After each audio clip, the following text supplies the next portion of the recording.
Olha, o resultado saiu enquanto a gente participa do evento, né? Foi uma notícia muito positiva, teve uma reação muito positiva, uma perspectiva de aumento do PIB, o que indica uma aceleração da nossa economia. É importante nós entendermos o que isso significa em termos de arrecadação também. Há um problema de arrecadação no Brasil hoje que tem gerado muita aflição aos entes federados, aos municípios e aos estados. Isso precisa ser remediado, mas evidentemente que essa projeção aumentada do PIB e os outros números que nós estamos acompanhando, de redução do índice de desemprego, da redução da taxa básica de juros, do controle inflacionário, da valorização da nossa moeda e do câmbio também controlados, são indicadores muito positivos de uma economia resiliente e que, com um pouco de contribuição da política do setor produtivo, pode ser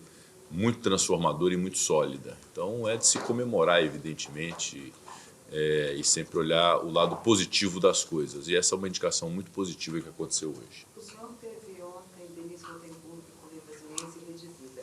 O senhor esteve ontem no Wilson Center e o senhor disse aqui na sua palestra que há uma preocupação dos americanos, uma apreensão em relação ao comportamento do Brasil. Mas o senhor não especificou que comportamento é esse, que preocupação é essa. Eu queria que o senhor detalhasse mais um pouquinho essa apreensão americana e também esse comportamento do Brasil que causa a preocupação. Todos nós sabemos e acompanhamos as divisões de entendimento, de ideologias até, de forma de se enxergar a política entre países do mundo, né? Os Estados Unidos tem uma forma de pensar, a China tem outra forma de pensar, mas ao Brasil cabe, evidentemente, dialogar com todos os países. É fundamental que o Brasil estabeleça suas relações com a China, que é o maior parceiro comercial do Brasil, estabeleça suas relações com a União Europeia, haja vista que reivindicamos a ratificação do Acordo Mercosul, União Europeia, igualmente com os países do Oriente Médio, os países árabes que têm liquidez muito significativas para serem investidas no Brasil, que o Brasil lidere na América do Sul os países que precisam de colaboração do Brasil, como é o caso da Argentina, e evidentemente que as relações do Brasil com os Estados Unidos são relações também muito próximas, dois países ocidentais que prezam muito pela democracia, que enfrentam um problema de divisão da sociedade muito polarizada.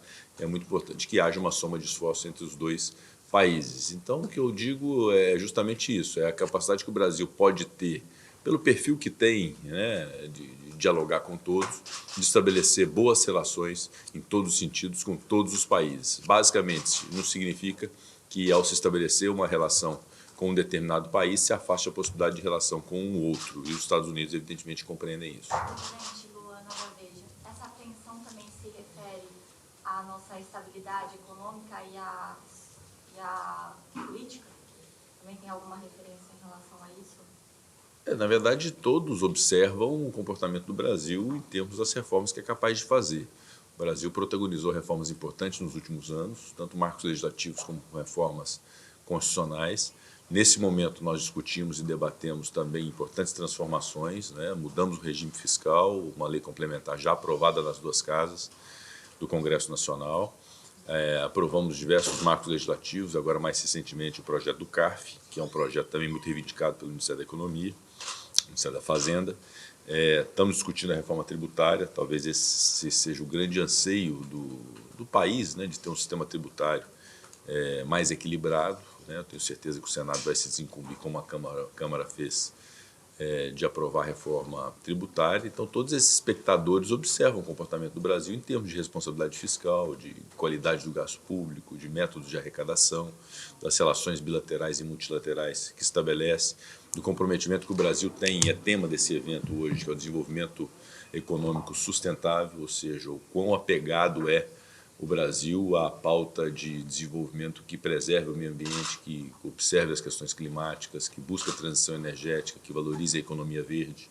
Então, tudo isso é objeto de preocupação, de atenção de todos os países, e a liderança nesse aspecto do chefe de Estado, que é o presidente Lula, nessa relação internacional, de mostrar que o Brasil é um país comprometido com essas pautas, é fundamental. E de nossa parte no Congresso Nacional, de tudo isso que está acontecendo no Brasil, nós temos que valorizar muito o equilíbrio institucional e o equilíbrio entre os poderes, né? O Congresso Nacional tem buscado dar o seu voto de confiança ao governo federal, às políticas do governo federal. Isso é muito bom para o país, não é? A cultura da divisão já se mostrou muito ruim, nós precisamos nos juntar e nos unir, sempre de forma crítica, não aderindo a tudo necessariamente, mas buscando uma pauta que seja construtiva dentro desse consenso entre os poderes. Então eu busco exercer isso no Senado, o presidente Arthur Lira igualmente na Câmara dos Deputados, e essa união acaba sendo muito importante para o desenvolvimento do Brasil. Presidente, o senhor, durante a sua palestra breve aqui, falou sobre Eduardo Barão da Branca. O senhor falou sobre a importância e a prioridade da aprovação da reforma tributária agora no segundo semestre. Sim. Em que medida essa aprovação pode ajudar a economia brasileira, ao que há tanto tempo é aguardado? Bom, ela ajuda primeiro no aspecto material, né, na consistência dela, ao se mudar o sistema tributário para um imposto único, mais simplificado, menos burocratizado, mais inteligível àqueles que vão investir e com mais segurança jurídica. É evidente que isso é melhor para o Brasil, mas há uma regra de transição muito considerável, de modo que nós não podemos fiar todas as nossas perspectivas econômicas na reforma tributária. Ela é muito importante, ela é até imprescindível, eu diria, mas ela gerará efeitos ao longo do tempo no Brasil. O que nós precisamos fazer agora são as medidas que são necessárias para se ter uma arrecadação basicamente suportada por aqueles que não pagam e que devam pagar, né? Muito melhor do que aumentar a carga tributária, aumentar alíquotas de impostos. Então é essa busca que nós temos de corrigir a economia brasileira com pontos que sejam de medidas desde já. Mas evidentemente que a reforma tributária ela gera um ambiente muito positivo. É um país que é capaz de fazer uma reforma previdenciária, uma reforma política, como fez em 2017, uma reforma trabalhista, o marco legal do saneamento, a capitalização da Eletrobras, a autonomia do Banco Central, o marco legal do gás, o marco legal de falências e recuperação judicial, diversas matérias aprovadas na área de energia, um projeto de lei de marco de ferrovia, de marco de transporte marítimo. Um país que é capaz, e já fez tudo isso, é capaz de fazer uma reforma tributária, e isso se soma dentro de um esforço reformista e de modernização da legislação que confira mais segurança jurídica e, consequentemente, atratividade de investimentos. Então, a reforma tributária tem esses dois aspectos, do que ela representa em si e do que ela representa também em demonstração de capacidade do Brasil de fazer importantes transformações. Presidente, o senhor citou a previsão, foi apresentada pelo relator, senador Eduardo Braga, de audiências públicas nas comissões de Constituição e Justiça e Comissão de Assuntos Econômicos. Nós fizemos uma com governadores no plenário do Senado, pretendemos fazer com os prefeitos municipais também no plenário do Senado. Muito importante ouvir os entes federados. E a previsão é que possamos ter no decorrer do mês de outubro a apreciação pelo plenário após a apreciação da CCJ, em 2 turnos no plenário, como recomenda e impõe proposta de emenda à Constituição. E o nosso desejo é, evidentemente, então logo volte para a Câmara também faça o papel em relação a essas modificações do Senado, e a gente possa promulgar essa emenda constitucional ainda esse ano. Esse nosso desejo, esse nosso intuito, eu espero que aconteça. Né? Muito otimista, sem dúvida. Durante o seu discurso, a sua palestra, o senhor citou bastante, focou o tema ambiental. O senhor acredita que se o Brasil não se atualizar, se mantiver atualizado, vai perder espaço no mundo competitivo global? Sem dúvida alguma. Essa pergunta é muito boa, porque essa é uma corrida, essa é uma disputa, uma concorrência entre países nesse sentido. E o Brasil tem toda a condição de ser vitorioso nisso, nessa competição, de apresentar ao mundo tecnologias, métodos, legislação que seja inovadora nesse sentido. Nós precisamos ter o desenvolvimento econômico, nós precisamos explorar nossas riquezas, nós precisamos estimular isso, mas com sustentabilidade, com respeito ao meio ambiente e equilibrar as duas coisas.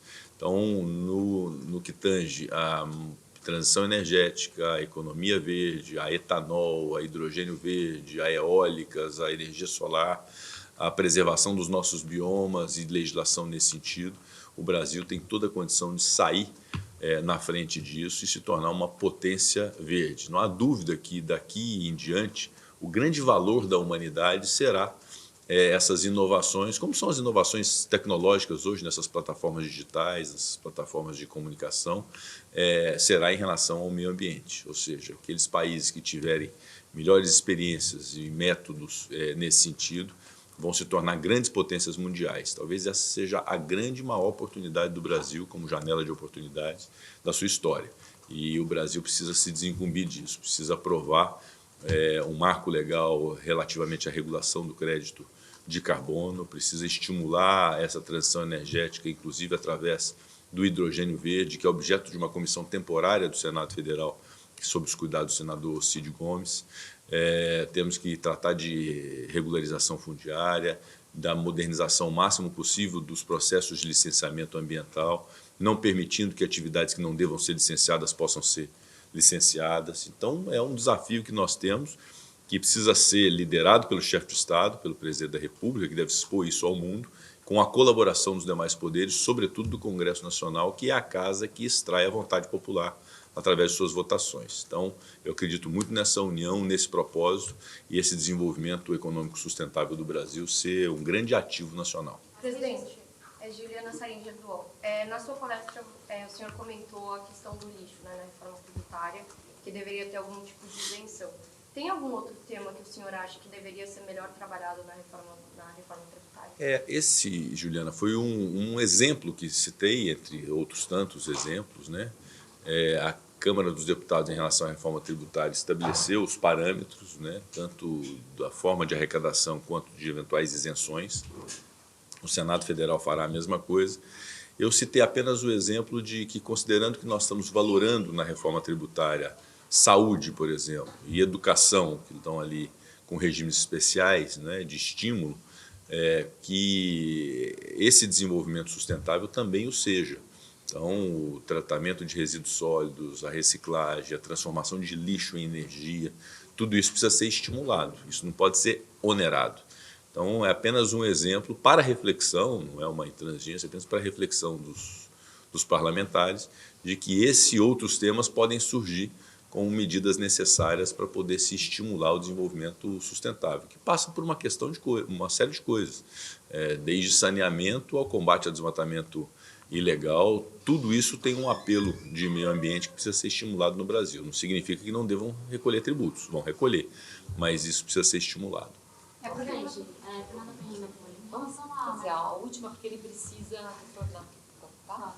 Havia aí uma crescente desconfiança da capacidade da Fazenda com a meta fiscal para o ano que vem. O senhor acha que o resultado do PIB hoje, esse desafio fica mais factível de ser atingido? Bom, é uma sinalização. O que nós temos que entender é que esse indicativo do PIB, essa previsão de aumento, parece 0,9, né, com a projeção de 3,25, é um indicativo importante. Tem que saber se isso gera mais arrecadação. Ao gerar mais arrecadação, contribui para essa questão do combate ao déficit público. Então, eu considero que nos próximos dias é muito importante que o Poder Executivo, através dos seus personagens, especialmente o ministro da Fazenda, e o Senado e a Câmara, através de suas presidências, possam sentar para estabelecer um cronograma de iniciativas legislativas inteligentes, propositivas, justas do ponto de vista tributário, para poder garantir o cumprimento dessa meta, através de projetos de arrecadação que não signifiquem uma imposição de aumento de carga tributária sobre aquilo que já é tributado,